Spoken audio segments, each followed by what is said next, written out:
উপদেষ্টা আসিফ মাহমুদ ও বিএনপির vice chairman Shah Mufazzal Hossain কায়কোবাদের সমর্থকদের মধ্যে ধাওয়া পাল্টা ধাওয়া ও সংঘর্ষের ঘটনা ঘটেছে। এ ঘটনায় দুই পক্ষের সমর্থক ও সাংবাদিকসহ অন্তত ৩০ জন আহত হয়েছেন। ৩০ জুলাই বুধবার বিকেলে কুমিল্লার মুরাদনগর উপজেলা সদরের আল্লাহ চত্বরে এ সংঘর্ষ ও ধাওয়া পাল্টা ধাওয়ার ঘটনা ঘটে। পূর্ব ঘোষিত কর্মসূচিতে উদ্দেশ্যপ্রণোদিতভাবে বিএনপির লোকজন হামলা চালিয়েছে বলে অভিযোগ করেছে উপদেষ্টা আসিফ মাহমুদের সমর্থকরা। আপনারা জানেন যে উপদেষ্টা আসিফ মাহমুদ সজীব ভুইয়া দায়িত্ব পাওয়ার পর থেকেই মুরাদনগরের কায়কোবাদ সন্ত্রাস বাহিনী তারা বিভিন্ন সময় বিভিন্নভাবে উপদেষ্টা আসিফ এবং তার পরিবারকে নিয়ে মিথ্যা প্রপাগান্ডা চালাচ্ছে। মুরাদনগর যেই কোনো ছোট বড় যে কোনো ঘটনা হোক এটাকে তারা উপদেষ্টা আসিফ করছে বলে চালাই দিতেছে। তো এই প্রপাগান্ডার বিরুদ্ধে আমরা সারা মুরাদনগরবাসী মুরাদনগরের সর্বস্তরের জনগণের ব্যানার থেকে ওদের স্বপ্ন পূরণে পাশে থাকতে পেরে আমরা গর্বিত। আমরা একটা প্রতিবাদ মিছিলের আয়োজন করি। এই প্রতিবাদ মিছিলের আয়োজন আমরা মুরাদনগর প্রশাসনের অনুমতিক্রমেই আমরা আয়োজন করি। তো আমরা শান্তিপূর্ণ সমাবেশ করতেছিলাম, এরই মাঝখানে কায়কোবাদের সন্ত্রাস বাহিনী আমাদের উপরে ইট পাটকেল দিয়ে হামলা চালায়। হামলাতে আমাদের প্রায় 50 জন মুরাদনগরের সাধারণ মানুষ আহত হয়।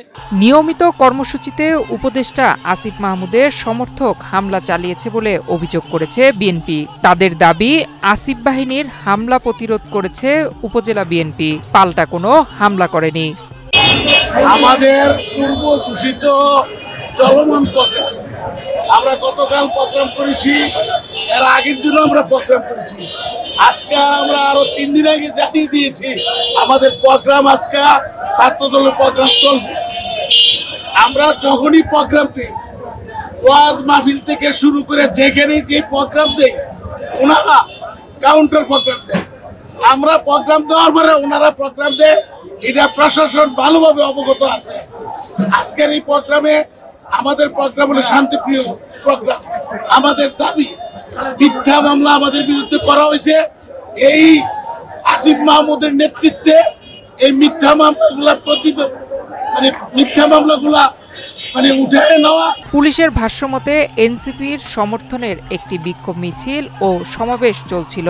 এ সময় পাশে অবস্থানকৃত কিছু লোকের উস্কানিতে ইট পাটকেল নিক্ষেপ শুরু হয়।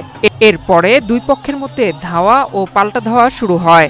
কি হয়েছে বলতে, আজকে এনসিপির একটা প্রোগ্রাম ছিল, এখানে মিছিল একটা করার কথা ছিল। ওরা লিখিতভাবে আমাদেরকে ইনফর্ম করেছে বিষয়টা, তো সেই অনুযায়ী ওরা ওদের প্রোগ্রাম শুরু করছে। কিন্তু আমরা আমাদের গোপন তথ্যে জানতে পারছি বিএনপির একটা প্রোগ্রাম হওয়ার কথা, যদিও তারা আমাদেরকে অফিসিয়ালি সেটা ইনফর্ম করে নাই। তো আমরা জানার পরে আমরা এই দুটো বিষয় যেন কোনো প্রবলেম ক্রিয়েট না হয়, আমরা দুনো পক্ষের সাথে কথা বলেছি, চেষ্টাও করেছি। পরবর্তীতে আপনারা সবাই জানেন যে এনসিপি যখন মিছিলটা করে যাওয়া ছিল, তারা চলে যাচ্ছিল, ঠিক এই সময় পিছন দিক থেকে আসলে ঠিক ওইভাবে আমরা আইডেন্টিফাই করতে পারি নাই, কিছু লোকের উস্কানিতে পরে দুই পক্ষের মধ্যে ধাওয়া এবং পাল্টা ধাওয়া হয়। উপজেলা জুড়ে থমথমে পরিস্থিতি বিরাজ করছে। পরিস্থিতি নিয়ন্ত্রণে পুলিশ কাজ করছে।